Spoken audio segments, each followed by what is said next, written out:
జీ5 ఉండగా మీ favourite TV shows ని మీరు అస్సలు మిస్ అవ్వలేరు. Complete free. మహాప్రసాదం బాయిలర్ లో వేసి నీళ్లు వేడి చేస్తాను. ఇటివ్వు చెల్లి.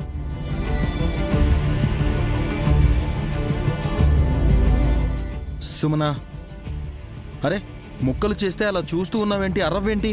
నువ్వు గొడవ పడవా? అక్కర్లేదు బావగారు. మా అక్క సంతకం పెట్టనని మొండికేసినా, బావగారు ఒక్కరే సాయం చేసినా ఆటోమేటిక్గా ఆస్తిలో వాటా వచ్చేలా లారీ గారితో మాట్లాడాను. ఇంటి పరువుని కోర్టుకి ఏడ్చుకండి. మనం ఏది చెయ్యొద్దంటే ఆ పనే చేస్తానంటుంది బ్రో. అది సుమన నైజం. నిజం తెలియక అలా మాట్లాడుతుంది చిట్టి. ఎద్దులయ్యా, మాతా, ఆ పేపర్ని ఇంకా ఎంతసేపని నీ సగం ప్యాంట్లో పెట్టుకుంటావు? చెమటికి తడిసి ముద్దైపోదా? తీయముందువా మాతా. నీ నిక్కర్లో ఉండే అస్త్రాన్ని బయట పెట్టు.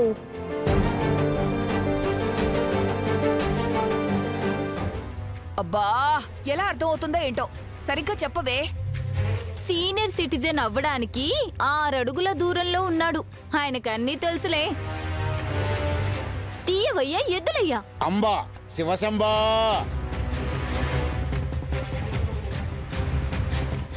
ఏం సాధించిపోతున్నాడే?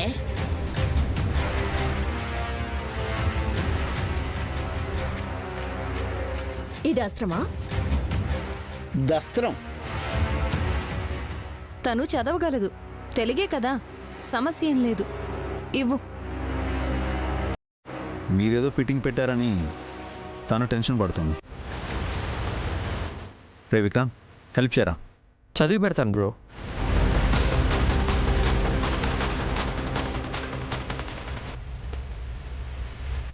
శ్రీ పుండరీనాథం గారి వీరునామా ప్రకారంగా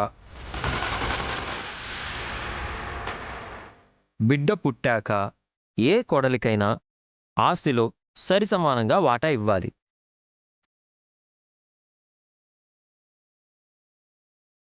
అయితే ఆ బిడ్డ సజీవంగా చిరంజీవిగా ఉండాలి.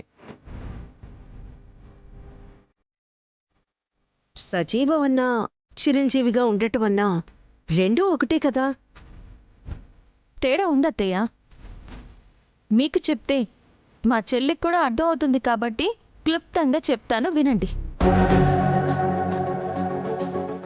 సజీవం అంటే బిడ్డ బతికే ఉండాలి. మొదటి కాన్పులో సుమన బిడ్డ పొరుట్లోనే కన్ను మూయడం వల్ల ఆస్తి రాలేదు. ఇప్పుడు పుట్టినా బ్రతికే ఉన్నా చిరంజీవి కాలేదు. అర్థం కాలేదు.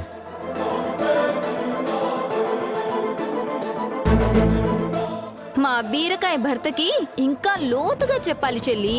ఏయ్, నీకు అర్థమైంది, నువ్వు చెప్పవే. సింపుల్ రాజా. బుజ్జి తల్లుల్ని చిరంజీవి గాయత్రి గానవి అని అంటారు. మన పూనాని కూడా చిరంజీవి పుండరీనాథం అని అంటారు. అయితే సుమన బిడ్డని ఏమంటారు? చిరంజీవి పాము పిల్ల అని అంటారా?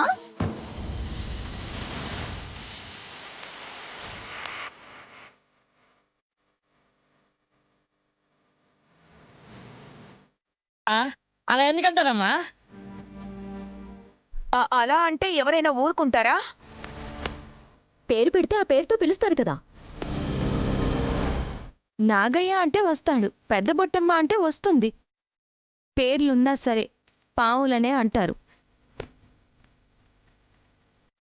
నీ కూతురో వాళ్ళ కూతురో అది ముఖ్యం కాదు. నీ పాపగా నువ్వు పగలెత్తుకున్నా రాత్రికి పావుగా మారుతున్నప్పుడు ఆస్తిలో వాటా ఇవ్వడం కుదరదంటే కుదరదు.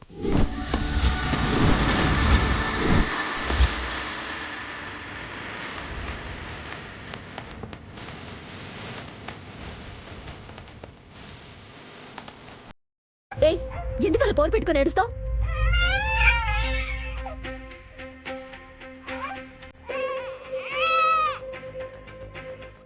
నువ్వు అలా తిడితే పాపకు అర్థమవుతుందా? బుద్ధి లేనిది మా చెల్లికి కాబట్టి అలా చేస్తుంది. చిన్నపిల్లలన్నాక ఏడుస్తారు. మీ పిల్లలు ఎప్పుడు ఏడవలేదన్నట్టు చెప్పకక్క. ఏయ్, ఇక్కడే పడుండు.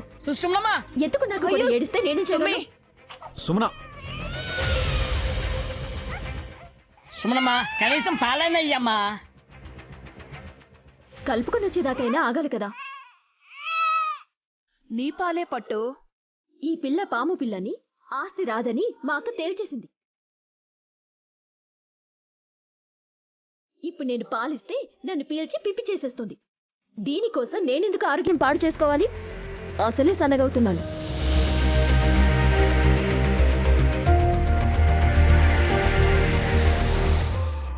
జీరో సైజ్ వస్తే మంచిదే కదా. నా మొహానికి అదొక్కటే తక్కువక్క. పాప ఏడు పాపేసింది.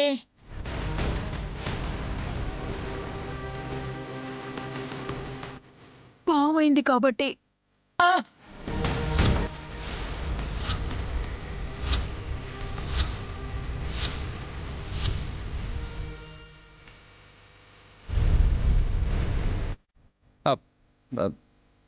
బయట చీకటైనందుకే ఇక్కడ పాప పాముగా మారిపోయింది.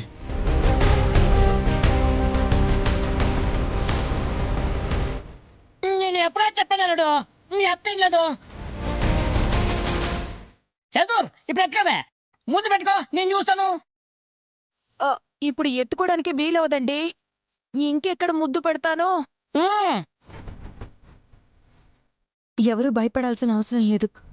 వాళ్ళిద్దరి మధ్య తల్లి బిడ్డల సంబంధం ఉన్నంత వరకు, ఉంది అని అనుకున్నంత వరకు పాపైనా పావైనా ఏమీ చేయదు.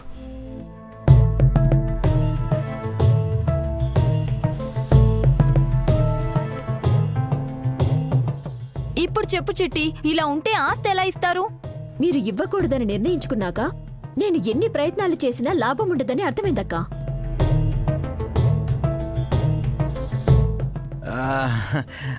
చిన్న మరదలా, ఆ పాముని పక్కకు తోలేయచ్చు కదా. అన్నయ్య దయచేసి మీరు పాముగా చూడకండి, పాపగానే చూడండి. ఏయ్, నువ్వు బాగా చెప్తావు. అమ్మ కూచి అని దగ్గరికి తీస్తే కండ పీకేస్తుంది. సుమన, గదిలోకైనా తీసుకెళ్ళు. పాముని పట్టుకోమంటారా? నా వల్ల కాదు. పోనీ నువ్వు చెప్పు, వింటుంది. ఏం చెప్పాలి? గదిలోకి వెళ్ళమని చెప్పు చిట్టి. ఇక్కడుంటే అందరికి భయంగా ఉంది. గదిలోకి వెళ్ళు.